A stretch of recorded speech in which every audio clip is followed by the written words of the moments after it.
I believe in the right to choose.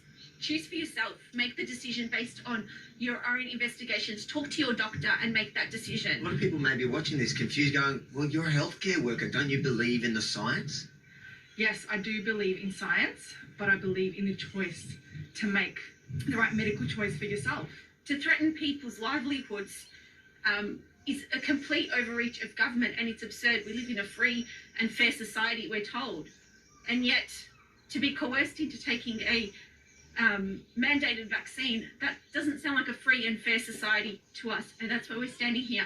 This is not a public event. They didn't advertise this anywhere. These are colleagues that got together to take a stand. You know, last year, healthcare workers were the heroes, and now a lot of them are going to be unemployed. Just because I made a personal choice about my health, it's out the door. We all received the email that it's going to be mandate after 15th of October, and we don't know what is going to happen. And we have family to feed. Trying to work, feed our families, and now this is what we face because of a mandate. You gave an anecdotal number of 90% of people there weren't there because they really wanted to. They were doing it just to get their freedoms back. We keep hearing this argument from the government that if you look at the vaccination stats, it means that those that have this view are actually in the minority, because they're claiming that if you see 60%, 70% are vaccinated, they're taking that as if that means that 70% support the government. Yeah. You're saying that that's not true. You're saying 90% of that 70% actually are just doing it because they feel they have no other way. Absolutely. Like I said, people are feeling cornered. They're feeling cornered, and there's no way out. 23 years in service, a therapist for 3 years. So you're about 21. Too nice. How long have you been a healthcare worker? 15 years. As a healthcare worker, we are gagged by the laws of APRA. I have actually already lost my job. The majority of nurses feel the same way, you know. Sure, we are pro-science. Sure, a lot of them are pro-vax. I'm pro-vax. Fine, get the vaccine. But it's the mandates that don't sit right with us, and it's the mandates that shouldn't sit right with any Australian. It's not science if you can't report it. It's not science if you can't question it. You might find that people would be more happy and more willing to take the vaccine if you would just provide data and evidence and have an open dialogue about pros and cons, encourage people to go and visit their doctors and have that discussion. You know, if you corner a population, you know, tie their hands behind their back and force them, you will get a backlash, because we are a freedom-loving nation. And if you try and take those freedoms away, you will get backlash. Here is Australia. I do believe people have a right to choose, and to have the right to decide which medical treatment you want. You can see behind us a couple of police are arriving now.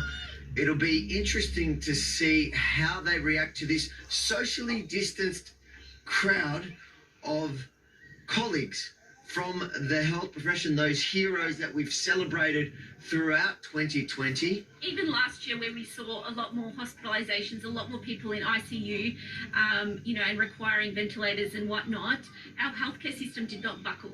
Sure, you know, you look at New South Wales, sure, their healthcare system is under strain in terms of hospitalizations and ICU beds, but they are coping. They are coping, and their case numbers are a lot higher than ours, obviously.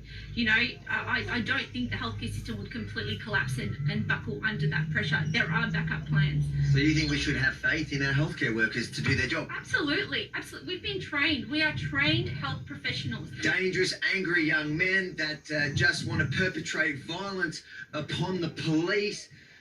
I'm actually scared. I'm scared.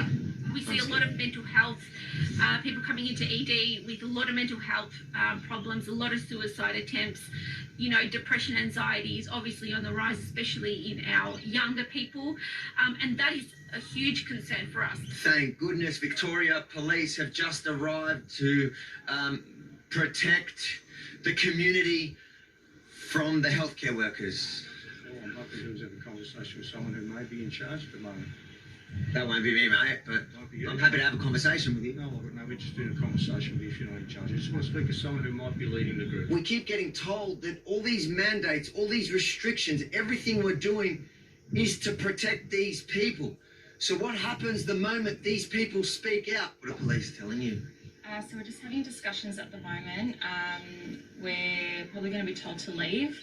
And look, we just wanted to get our message out there today, and that was the main point of coming out. So if we have to leave, we'll all go back home. Victoria police members who came here in buses, indoors, sitting next to each other, posing far more of a risk. And we've seen in the last protest last week, there was a report of a close contact within the police force who came by bus.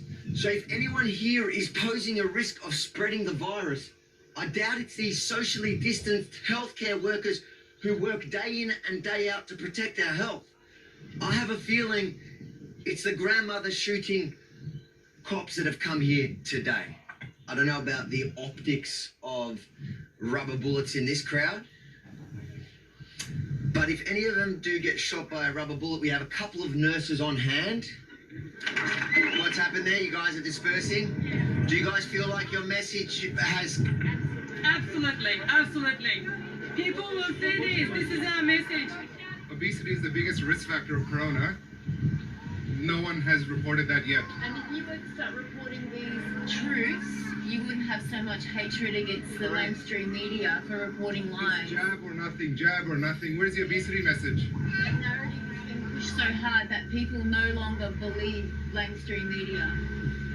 You can see here even healthcare workers are berating the mainstream media for sharing misinformation. You put a fear in people. About what? About vaccines. You do. How? What have I ever said? Give me one example. I can't.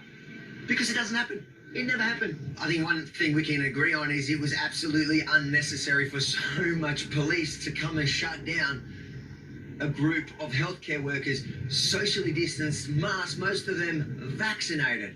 I'm a local in the area, and yesterday I went for a walk, and I was so astounded that I took these photos. Same place, one day apart. Huge group, small group. One point of difference, one has a political message, and they're frontline healthcare workers, our heroes. One attracts hundreds of police, the other, this is certainly proving once again that this is not about your health. Because if it was, we would let the healthcare workers do their thing. This is about control. I'm Yemini for Rebel News in Melbourne, Australia.